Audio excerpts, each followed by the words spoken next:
Alors quand on parle de régularité, il est extrêmement important de comprendre qu'on parle de régularité sur le parcours. Sur le parcours, évidemment. Si vous êtes là en train de regarder cette vidéo, vous voulez améliorer votre golf en 2024, vous voulez jouer votre meilleur golf en 2024. Et tout cela, principalement, ça se passe par comprendre comment est-ce que vous allez pouvoir jouer votre meilleur golf sur le parcours. Et papa, il y a une phrase qu'on retient toujours. C'est quoi? Je me souviens tout à fait, quand j'étais jeune, mon coach disait toujours, on va sur le parcours pour jouer, on ne va pas sur le parcours pour swinger. Cette phrase-là, elle est hyper importante. Pourquoi? Parce qu'on retrouve trop souvent des golfeurs qu'on rencontre pour la première fois et qui nous envoient des mails en train de dire « je suis confus, je ne sais pas trop à quoi penser, j'ai trop de pensées techniques dans la tête ». Ça nous est tous arrivé à un moment donné d'arriver sur le parcours avec beaucoup trop de pensées mécaniques et techniques. Et donc l'intérêt, le but de cette vidéo, c'est de vous montrer comment est-ce qu'on peut se décharger de toutes ces pensées techniques qui viennent un peu… Qui viennent souvent des amis, des conseils amicaux. J'ai entendu que si on fait ça, ça va mieux. Donc, d'ailleurs, on peut dire une chose claire, c'est que le golf, c'est le seul sport où il y a plus de professeurs que de joueurs. On est bien d'accord. Et oui, mais en fait, à chaque fois, ça part toujours d'une bonne intention, n'est-ce pas? Bien sûr. On a entendu un conseil qui a peut-être J'ai le bien secret marché cette semaine. Voilà, j'ai le secret cette semaine. On a entendu un conseil qui a bien marché pour nous et on va le communiquer aux voisins en se disant bah tiens, ça a marché pour moi, donc forcément, ça va marcher pour toi. Non, pas du tout. Donc, cette vidéo, elle est pour vous si vous avez trop de pensées mécaniques et vous êtes confus. La raison pour laquelle je pense que cela arrive, on pense que cela arrive, c'est qu'on n'a jamais rencontré des golfeurs qui étaient aussi confus.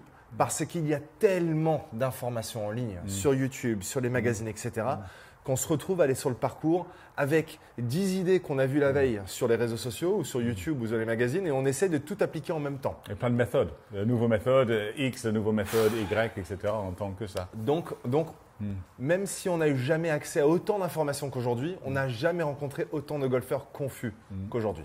Donc, on voulait vous montrer un peu déjà comment faire. La première chose à savoir, papa, c'est que toi, quand tu travailles sur ton jeu, quand tu joues ton meilleur golf, combien est-ce que tu as de clés techniques en tête quand tu es en train de jouer ton meilleur golf sur le parcours? Bon, en général, pas plus que deux.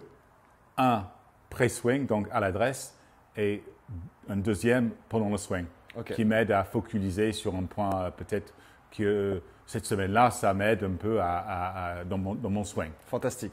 Et concentration. Donc, on appelle ça clé statique et une clé dynamique. J'aime bien cette expression. Lorsque vous êtes devant la balle et que vous êtes en train de dire alors attends, dans ma posture il faut que je sois comme ça et dans le backswing on m'a dit qu'il fallait que j'arme les poignets. Alors il ne faut pas que je voulais que je tourne parce que je suis senior et donc du coup il faut que je tourne correctement. Et au downswing, alors attends, il faut que je tire le club. Et là il faut que je crée du release parce que j'ai tendance à faire un peu de chicken wing. Ah, et il faut finir équilibré. Vous voyez? Je vais essayer ça.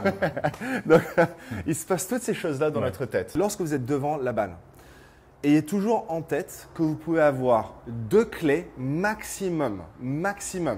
J'ai fait une vidéo, et tu le sais papa, sur le DP World Tour avec Antoine Rosner. Alors Antoine Rosner n'est pas un joueur senior, on l'accorde. Mais avec Antoine, il a partagé avec nous dans la vidéo que j'ai effectuée avec lui. Qu'est-ce qu'il fait quand il est sur le parcours? Il a dit quand je joue mon meilleur golf, j'ai une clé en tête. Et quand ça se passe un peu moins bien, j'ai toujours 2 clés en tête maximum. D'accord? Nous, ce qu'on dit, c'est que quand vous avez 2 clés en tête, vous pouvez, mais il faut absolument qu'elles soient une statique et une dynamique. Jamais 2 statiques et jamais 2 dynamiques. Qu'est-ce que ça veut dire? Une clé statique, papa, ça va être quoi? Ça peut être de mettre le point du pied gauche un peu plus ouvert. Ça peut être la posture. Ça va être possible. Actuellement, moi, en ce moment, c'est plus que j'ai la sensation d'entrer un tout petit peu mon genou droit vers le genou gauche, d'ouvrir un peu plus les hanches à l'adresse. Ça, c'est mon clé statique. En fait, une clé statique, c'est tout simplement… Mais ça, comme je disais tout à l'heure, ça peut changer. C'est tout ce qui ne bouge pas. Donc, une clé statique, ça peut être la posture, ça peut être l'alignement, ça peut être la position de balle, ça peut être le fait de reculer un peu le pied droit, l'ouvrir un peu. C'est tout ce qui est avant même de démarrer le swing. Ça, c'est la clé statique. Et la clé dynamique, papa, c'est tout ce qui est en mouvement. Tout ce qui est mécanique. Donc, du coup, tu vas être dans ton backswing, downswing, etc. En général, c'est plutôt un backswing au démarrage. En général, pour moi, en tout cas, c'est toujours backswing au démarrage à laquelle je pense. Moi, j'ai quelqu'un assez nerveux, donc j'ai besoin de savoir que je prends mon temps quand je monte. Et souvent, je monte trop peu. J'anticipe un peu, donc j'ai besoin d'un clé qui me permet de finir mon backswing. Et donc là, vous vous dites peut-être, ok, très bien, à quoi je dois penser? Et je vais juste ajouter un truc parce que c'est souvent, je joue mieux quand je ne réfléchis pas. Ah oui. Quand je pense à rien. Ça c'est totalement faux. Ça n'existe pas. Ça veut dire peut-être que tu penses trop Hein, peut-être parce que tu penses trop, tu as trop de choses. Et voilà, pour vider un peu, je vide. Mais en fait, on ne peut pas être constant si on pense au moins un truc. Je suis tellement heureux que tu aies dit ça, papa, parce que je vois tellement de golfeurs sur le parcours. Pense à rien, pense à rien, pense à rien, pense à rien, pense à rien. C'est la plus mauvaise chose que vous pouvez faire. Alors, vous entendrez souvent des pros à la télé, lorsqu'ils gagnent, dire « j'ai pas pensé à grand-chose cette semaine, tout allait bien ». Mais ça, c'est très bien. Mais ça, c'est des joueurs élites qui ont déjà un swing calibré, qui est ancré. C'est des joueurs qui jouent 7-8 heures par jour. Ok. Oh, je pense au drapeau. Je pense au drapeau. Ils visualisent la cible. Alors attends, je focus que sur le drapeau et puis le swing va faire le reste. Non, alors ça c'est… Parce que là je pense du coup à une autre méthode que j'avais entendue il n'y a pas si longtemps. Et ça c'est vraiment, c'est bien pour un certain type de joueur. Mais c'est très important lorsqu'on est joueur amateur et qu'on transitionne au monde senior d'avoir un focus quelque part.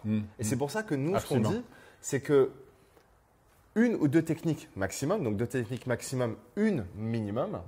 Et après, la une minimum, elle nous permet d'avoir un focus quelque part, une attention quelque part, d'arriver devant la balle, d'être serein parce qu'on se dit, ok, si je me concentre sur telle clé, telle sensation, je sais que mon swing et le résultat va être ça. Et ce qu'on voit souvent, papa, c'est que sur le parcours, c'est que quand on a des pensées irrégulières, des pensées qui ne sont pas constantes, on a des résultats irréguliers. Donc la clé de la régularité se trouve par votre capacité à avoir des pensées régulières. Lorsque vous êtes sur le parcours et dans votre mise en jeu, vous allez peut-être avoir une clé sur la rotation dans le backswing. Et papa, on le disait si bien, c'est qu'après quand on transitionne sur les fers et sur le putting et sur ça peut changer. Ça change. De dire que j'ai toujours la même chose si je prends le driver, les hybrides ou le fer 7, c'est pareil, c'est faux. C'est faux, c'est totalement faux. Le swing, il est quand même différent. On est plus loin de la balle, le stance est plus large, donc les choses, ils changent. Effectivement, donc ce n'est pas toujours la même chose. Et pareil, mon clé aujourd'hui, c'est peut-être pas la même clé dans un mois. Absolument. Les choses pareilles, on est les êtres humains, donc on change. On évolue constamment. Exactement. Il y a une semaine, on est en forme, une autre semaine, on est fatigué. On est constamment en train d'évoluer. Le secret, c'est de trouver les bonnes clés avec lesquelles il faut penser. C'est ça. Et l'objectif de cette vidéo, c'était en fait de vous éclaircir l'idée sur… Quand vous allez sur le parcours, ne partez jamais avec plus de 1 ou 2 clés. Une statique, une dynamique si vous êtes à 2. Je vous dis ça pourquoi? Parce que si vous regardez cette vidéo, il y a de grandes chances que vous regardez d'autres vidéos sur Internet. D'accord? Alors papa, pour taper un peu quelques balles, parce que je sais que là tu te refroidis un peu, est-ce que tu peux nous dire un peu, toi du coup, quand tu es devant la balle, quelles sont tes 2 clés du moment? Et après aussi pour vous dire que durant la webconférence auquel nous allons faire ensemble, en direct, on va vous parler un peu plus de quelles sont les clés que vous devez mettre en place lorsque vous êtes devant la balle. Là, tout l'intérêt, c'était de vous expliquer un petit peu comment vous devez vous organiser. Alors papa, c'est quoi toi tes clés qui sont valables pour toi? Attention, c'est peut-être pas valable pour vous. Actuellement, je suis en train de penser à une nouvelle clé. À l'adresse, j'ai le sentiment que quelque part, j'étais un peu coincé.